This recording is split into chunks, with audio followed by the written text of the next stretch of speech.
മറ്റൊരു പ്രധാനപ്പെട്ട വാർത്തയിലേക്ക്. എറണാകുളം സെന്റ് മേരീസ് ബസിലിക്കയിൽ സംഘർഷാവസ്ഥ. ഒരു വിഭാഗം വിശ്വാസികൾ പള്ളി പൂട്ടി.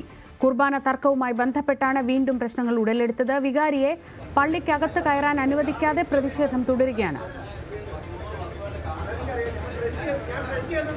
ടോം കുര്യാക്കോസ് വിവരങ്ങളുമായി. ടോം, ഒരിടവേളയ്ക്ക് ശേഷം വീണ്ടും ഈ പള്ളി പരിസരം സംഘർഷഭരിതമാവുകയാണോ? മുൻപ് നടന്ന സംഘർഷത്തിൻ്റെയും ഒക്കെ കാഴ്ചകൾ നമ്മുടെ മനസ്സിലുണ്ട്. ഇന്നിപ്പോൾ പെട്ടെന്ന് ഇങ്ങനെ ഒരു സംഘർഷാവസ്ഥ ഉടലെടുക്കാൻ എന്തായിരുന്നു കാരണം? ശ്രീജ നേരത്തെ സൂചിപ്പിച്ചതുപോലെ കഴിഞ്ഞ 3 വർഷത്തോളമായി എറണാകുളം സെന്റ് മേരീസ് ബസിലിക്ക സംഘർഷാവസ്ഥയെ തുടർന്ന് പൂട്ടിക്കിടക്കുകയായിരുന്നു. എന്നാൽ ഈ കുർബാന വിഷയത്തില് സമവായം ഉണ്ടായതിനെ തുടർന്ന് ഈ മാസം 2-ാം തീയതി എറണാകുളം സെന്റ് മേരീസ് ബസിലിക്ക വീണ്ടും തുറന്നു. കഴിഞ്ഞ ദിവസം എറണാകുളം അങ്കമാലി അതിരൂപതയുടെ മെത്രാപ്പൊലീത്തൻ വികാരി മാർ ജോസഫ് പാംബ്ലാനി കുർബാന അർപ്പിക്കുകയും അതേ തുടർന്ന് ഈ സമവായത്തിന്റെ അടിസ്ഥാനത്തിൽ ഞായറാഴ്ചയിൽ ഒരു സിനഡ് കുർബാന, അതായത് ഏകീകൃത കുർബാനയും മറ്റു ദിവസങ്ങളിൽ ജനാഭിമുഖ കുർബാനയും തുടരാം എന്ന ധാരണയുടെ അടിസ്ഥാനത്തിൽ മുന്നോട്ട് പോവുകയായിരുന്നു. അതിനിടെയാണ് കുർബാന തർക്കവുമായി ബന്ധപ്പെട്ട് വീണ്ടും പ്രശ്നങ്ങൾ ഉടലെടുക്കുന്നത്.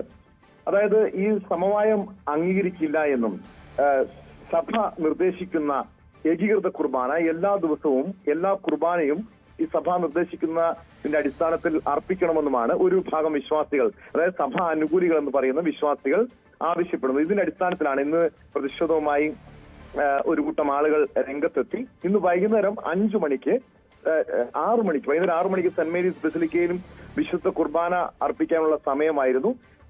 ആ സമയം വികാരി പള്ളിയിലേക്ക് എത്തുന്ന ആ സമയത്ത് പള്ളിക്കകത്തുണ്ടായിരുന്ന സഭാ അനുകൂലികൾ പള്ളി അകത്തുനിന്ന് പൂട്ടുകയും വികാരിയെ പള്ളിക്കകത്ത് പ്രവേശിക്കാൻ അനുവദിക്കാത്ത സാഹചര്യവുമുണ്ട്. ഇതേ തുടർന്ന് കുർബാനയ്ക്കെത്തിയ ആളുകൾ പള്ളിക്ക് പുറത്ത് സംഘടിച്ചു നിൽക്കുന്നു.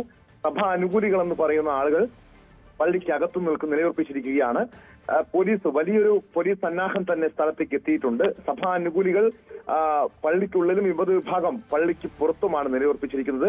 ഇവരെ അനുനയിപ്പിക്കാനുള്ള ശ്രമങ്ങൾ പോലീസിന്റെ ഭാഗത്ത് നിന്ന് ഉണ്ടാകുന്നുണ്ട്. ഇത് ഏത് രീതിയിലാണ്? കാരണം ഈ വികാരി സഭ നിർദ്ദേശിക്കുന്ന കുർബാന അർപ്പിച്ചില്ലെങ്കിൽ, അതല്ലെങ്കിൽ മെത്രാപ്പൊലീത്തൻ വികാരി ഇതനുസരിച്ചുള്ള നടപടി സ്വീകരിച്ചില്ലെങ്കിൽ ശക്തമായ പ്രതിഷേധം സംഘടിപ്പിക്കാൻ തന്നെയാണ് ഒരു വിഭാഗം വിശ്വാസികളുടെ തീരുമാനം. അവർ അവിടെ നിന്ന് പിന്തിരിഞ്ഞു പോകാൻ തയ്യാറല്ല. അതായത് ഈ വിഷയത്തിൽ തങ്ങൾ ഉന്നയിക്കുന്ന വിഷയങ്ങളിൽ കൃത്യമായ ഒരു ഇടപെടൽ വേണം, ആവശ്യം പരിഗണിക്കപ്പെടണം. ഇതില്ലെങ്കിൽ പ്രതിഷേധം തുടരും, പള്ളിക്കകത്ത് നിലയുറപ്പിക്കും, ഇവിടെ നിന്ന് പിന്നോട്ട് പോകില്ല എന്നാണ് വിശ്വാസികളുടെ നിലപാട്. പോലീസ് 2 വിഭാഗവുമായി സംസാരിക്കുന്നുണ്ട്, അവരെ അന്വേഷിപ്പിക്കാനുള്ള ശ്രമങ്ങൾ നടക്കുന്നുമുണ്ട്. ശ്രീജ.